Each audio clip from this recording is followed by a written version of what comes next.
محمود الدرويش أسوأ شاعر شفته بحياتي. الناس اللي تكتب لي في تعليقات بشتى اللغات العالم وتكتب لي 70 سطر ما راح يغيرون شيء من وجهة نظري ومن رأيي. وجهة نظري واحدة ورأيي واحد، أن محمود الدرويش أسوأ شاعر بالنسبة كإنسان. أنا كإنسان أشوف محمود الدرويش أسوأ شاعر. أنت عجبك ولا ما عجبك ما يهمني، تكتب لي في تعليقات وتدافع عنه كأنه نبي. حرفيا الناس قاعد تعتبره شيء مقدس. محمود الدرويش محمود الدرويش هذا محمود. كيف أنت أنت بشري نفس محمود درويش؟ كلكم بشر. كيف أنت تتكلم عن محمود الدرويش؟ يا أبوي محمود درويش ترى إنسان، لا تقدر تقدسه كذا يعني. ما هو ما عنده معجزات، إنسان ما هو نبي ما هو رسول. لا تقدر تقدسه كذا. عقل وشوف نفسك يعني. أنت لا شغل ولا مشغل، روح اشتغل أحسن لك، ولا تقعد تقدس مشاهير وما أدري مين. في ناس قاعد تسبني شخصيا، ما قاعد تسبني بمحتواي، ما قاعد تقول محتواك سيء. اوكي قول محتواي سيء، مو مشكله، ما راح ارد عليك ولا اعطيك وجه يعني. عادي عادي، انا بتقبل هذه، بقول انه اوكي محتواي سيء، اوكي مو مشكله. لكن انك تقول انت حمار وانت جاهل وانت غبي وانت، اولا انا ماني جاهل بالشعر. الشعر ماني اني انا جاهل مره، صح اني في جهل بسيط لكن ماني جاهل مره بالشعر. طيب انا صح اني قلت في المقطع الماضي ان انا مو مثقف كثير، بس اني ماني جاهل. الجهل غير، الجهل انك ما تعرف فيه اي شيء.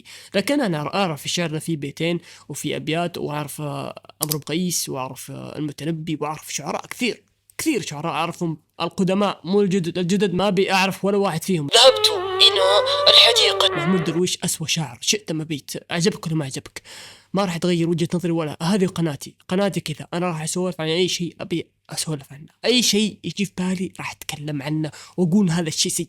لو عجبني بقول عجبني، لو سيء بقول سيء. هذه قناتي وانا حر، وهذه رأيي الشخصي. طيب يا مقدس المشاهير، طيب صلوا على النبي، اللهم صل وسلم على سيدنا محمد، وخلونا نشوف تعليقات الناس. الجهل والغباء مش مشكلة فعلا، بس المشكلة لما تفاخر بجهلك وما في أحد يراجعك. شنو يراجعني يا أبوي؟ أنت مفروض أحد يراجعك. أنت قاعد تقدس شخص مثلك يعني. أنت شخص مثلك قاعد تقدسه وما قاعد تتفاخر بأشياء حقك، لا تتفاخر بأشياء واحد ثاني. يعني المفروض انت تراجع دكتور حرفيا، مو بنا نراجعني احد. فانا نصيحتي لك من اخ، اقسم بالله اني اخ لك في الاسلام، لو كنت مسلم انا اخ لك. ف سوي شيء انت تحبه في حياتك، سوي اي شيء يعني يخلي مستقبلك يصير توب. حاول حتى لو انت تحس نفسك، ليش تحس نفسك؟ ليش تصغر من نفسك يا اخي؟ تقدر يا اخي، سوي اي شيء ينفعك. لا تقعد تقدس المشاهير وتخليك الشعر هو شيء عظيم. الشعر ترى اقسم بالله كلام فاشل. اي شعر كعامة الشعر كلام فاشل يعني، كلام عادي. لا تقعد تعظم من الشيء أكثر من حجمه يعني. كلام محمود الدرويش خواطر أكثر من شعر، ولكن في الأبيات الشعر موزونة، مثلا أشعاره على فن الرباعيات. أنا الصراحة الأمانة ما قد شفت محمود درويش يسوي شعر غير الشعر الحديث يعني. أكثر الأشعار اللي انتشرت له هي شعر الحديث، فأنا سويت رياكشن على الشعر الحديث. ما شفت شعر قديم هو سواه يعني برباعيات على قولتك، وهذا ما أدري الصراحة. هذا الشعر الحديث هذه ما أعرف فيها أنا، ولا بأعرف فيها ولا بأعرف فيها، لأن أشياء بالنسبة لي تافهة يا أخي. من قبل أحس محمود درويش مو بقد أو مو بقدر المدح المعروف، لكن الناس تتعاطف لأنه قاعد يتكلم عن فلسطين، وأنا متعاطف مع عن فلسطين يعني. أوكي قلنا أوكي فلسطين، أنا إنسان أحب فلسطين، أنا إنسان فلسطين دولتي الثانية. أنا يا أخوي دولتي الأولى فلسطين، القدس ودي أصلي فيه، ودي أنا أروح أجاهد مع المجاهدين اليوم قبل بكرة. أقسم بالله إنه ودي. بس الناس اللي قاعد تقول على الأقل يتكلم عن فلسطين وأنت قاعد تسبه، ما سبيته أبوي ولد الحلال. يرحم والدك افهمني. أنا قاعد أتكلم عن الشعر اللي قاعد يقدمه. حتى أنا سويت رياكشن على الشعر الحب اللي قاله في المقطع الماضي، اللي شاف المقطع يعني. أنا سويت رياكشن حب، هو حب، رياكشن حب قاله. فيب ما له دخل فلسطين، أنا فلسطين أحبها يا أخي عزيزي. هذه النصوص أعمق من أن تفهمها. مثلا النص هل ندرك المجهول فينا هو أحد أعظم النصوص التي كتبها يا أخوي يا أخي يرحم والديك. هل ندرك المجهول فينا؟ هذه الجملة اللي أنت كتبتها، هل ندرك المجهول فينا، تقدر تفسرها بمليون تفسير. حرفيا تقدر تفسرها بمليون تفسير ويكون التفسير منطقي لها. بس ان الشاعر له تفسير معين وعميق، فلازم يقول لك الشاعر ايش معناها عشان انت تفهمها بالمقصد الشاعر. يا اخوي فكك يا اخي. انا اقدر اقول الحين اتعلم من نفسه ما فيها، وبقول لك انه اوه ماي جاد اللي قلت انا الحين قبل شوي شيء عظيم، شيء عميق جدا وما راح تفهمه انت، المفروض الشاعر يفهمك. وهذا انا اقول لك، اقول لك ان الكلام اللي قلته كلام فاضي، والنفس فيها روح وجسد ايه يب. هذا قصدي انا، بس انه انتم تحبون تعمقون الاشياء اللي اصلا هي تافهه ما يحتاج عمق، ما تقعدون انت الشيء هذه ما راح تفهمها، عقلك انت مو عقل بشري، انت حيوان ما راح تفهمها. كلام كريم. قناتك فيها زايد قناتك فيها متبرجات وكذا موسيقى، واذا شيء حرام نشر، وكنت نيتك يعني كانت نيتك خير.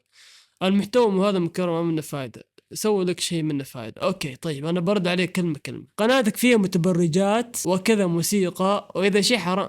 انا شوف كذا، اذا شفت مقاطع قديمة يمكن تحصل فيها مقاطع بسيطة موسيقى، لكن مقاطع جديدة كلها ما فيها اي موسيقى حرفيا. حتى استعمل صوت فمي، استعمل صوت فمي عشان بس يكون في مثل باك جراوند للمقاطع اللي يسويها يعني. والنساء المتبرجات ما في اي نساء متبرجات، انت شكلك شايف شيء غلط يعني. ما سويت، ما فيه. يمكن مقاطع القديم مثل ما قلت لك يعني، مقاطع قديم ما اقدر احذفها خلاص ما حتشوف اصلا. المحتوى ذا مكرر ما منه فائده. اولا المحتوى المكرر هذا الشيء انا احبه، فدام انا احب هذا الشيء بسويه. وبعدين ترى محتوى مكرر اللي قاعد تقوله ما هو محتوى مكرر يعني. انا وجهة نظري غير عن وجهة نظر الشخص اللي سوى نفس الشيء او تكلم عن نفس الشيء اللي انا تكلمت فيه. انا وجهة نظري يمكن غير، وطريقة شرحي وطريقة تفكيري غير. طبعا الانسان يختلف بالانسان الثاني، وفكر يختلف من الفكر الثاني. فسوي لك شيء منه فايدة، هذا الشيء منه فايدة بالنسبة لي، انه انا احب هذا الشيء. يب يعطيني شيء شعور جميل ان اسوي مقاطع والناس تضحك وفي ناس ما تضحك. هذه طبيعة الحال يعني. 6 دقائق مبنية على جهل كامل. ما اتفق معك ابدا، وما اقول انه احسن شاعر، بس لازم تتثقف موضوع الشعر وانواعه. انت بس عارف القافية وتحسب انك كفيت ووفيت. بنقدي انا للشاعر ابدا. النقد مو منصف ولا مفيد ولا في وجهة نظر منطقية، جالس تهبد اي كلام. طيب سأرد عليك ايها الغلام او ايها الغلامة بعد ما اشرب قليل من الماء.